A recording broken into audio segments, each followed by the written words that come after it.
Selesaikan apa yang sudah kamu mulai. Finish what you start. Coba ngaku siapa di antara kamu yang hobinya ngide tapi jarang eksekusi.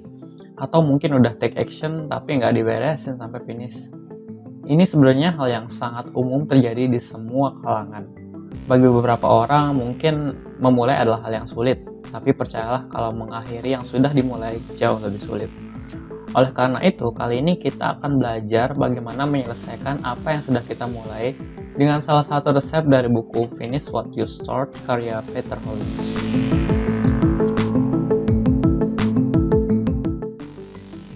Setiap orang tentu memiliki impian dan cita-cita yang ingin diwujudkan. Ada yang berkeinginan menjadi dokter, polisi, TNI, jurnalis, arsitek, pilot, dan lain sebagainya. Semua orang bisa memimpikan apapun sebebas-bebasnya. Tidak ada aturan atau pasal perundang-undangan yang melarang. Masalahnya, jika hanya bermimpi, semua orang juga bisa. Mewujudkannya, mohon maaf, hanya orang-orang tertentu saja yang bisa.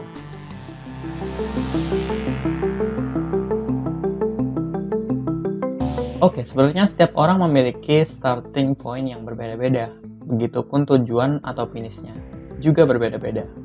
Namun tentu kita sepakat bahwa kita ingin berangkat dari titik start sampai ke titik finish. Dengan kata lain, kita ingin mewujudkan mimpi menjadi nyata.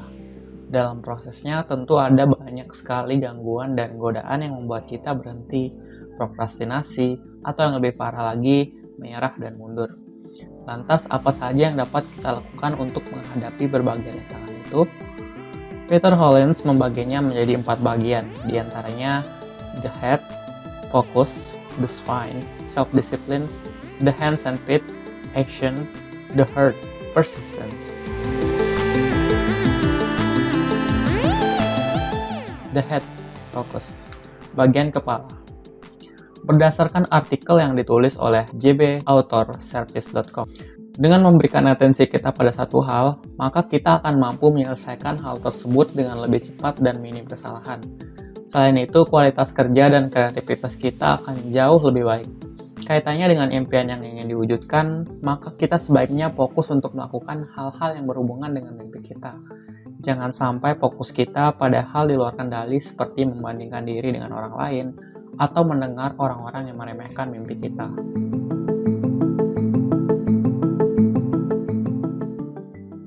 The spine, self-discipline, bagian tulang belakang. Kedisiplinan adalah kunci utama yang harus dibangun dan dibiasakan. Ketika kita berada di titik jenuh dan bosan dalam hal produktif, kita harus tetap bisa menguatkan diri. Selalu ingat bahwa titik jenuh pasti akan datang. Namun dengan memiliki kedisiplinan yang baik, meskipun kejenuhan datang, kita sadar bahwa kita butuh menyelesaikan apa yang telah kita mulai. Meskipun ada hasrat penolakan di sana, kita tetap harus konsisten berada di track yang membawa kita pada impian yang ingin kita gapai. Menurut Peter Hollins, jika seseorang memiliki self-discipline yang baik, maka ia akan menolak menggunakan semua waktu luangnya untuk hanya bersantai-santai. Sebenarnya tidak ada yang salah dengan memanfaatkan waktu luang dengan rebahan atau quality time sama orang tercinta. Dengan catatan, secukupnya. Yang terpenting jangan sampai tugas utama untuk meraih mimpi terabaikan. Ingatlah bahwa semuanya harus seimbang. Work and life are balanced. The hands and feet. Action. Bagian tangan dan kaki. 1000 langkah dimulai dengan mengambil langkah pertama. Ya, segala rencana dan impian selamanya akan menjadi wacana jika kita tak kunjung take action. Seperti yang diungkapkan Diego Christian dalam bukunya Travel and Love, lebih baik kamu menyesal karena kamu telah mencoba sesuatu daripada kamu menyesal karena tidak melakukan apa-apa. Oleh karena itu, ini adalah tahap yang sangat krusial untuk kamu lakukan. Dalam blog seeken.org, dikatakan bahwa untuk mencapai kesuksesan, kamu harus berani beraksi, karena dengan memadukan ilmu dan aksi, maka akan muncul hasil. Dengan terus menggerakkan kaki dan tanganmu, maka jarak antara mimpimu dan kamu akan semakin dekat. The heart, persistence, bagian hati. Ketekunan adalah sesuatu yang membuat kita tetap teguh untuk mencapai impian. Ingatlah bahwa semua tahap yang telah kita lalui sejak awal tidak akan membuahkan hasil jika tidak diselesaikan. Jadi, ketekunan menuntut kita untuk terus melangkah meskipun banyak rintangan, hambatan, gangguan, bahkan kemunduran.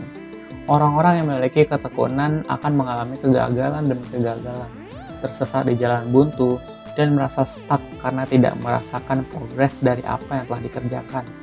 Meski begitu, tetaplah berjuang dan motivasi diri untuk terus melangkah melewati masa-masa sulit ini. Percayalah bahwa usaha kita sekarang merupakan benih yang hasilnya akan kita tuai nanti di kemudian hari.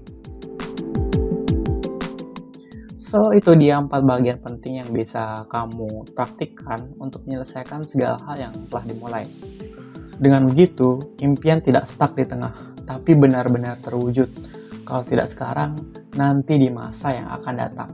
Just believe and do whatever you can do.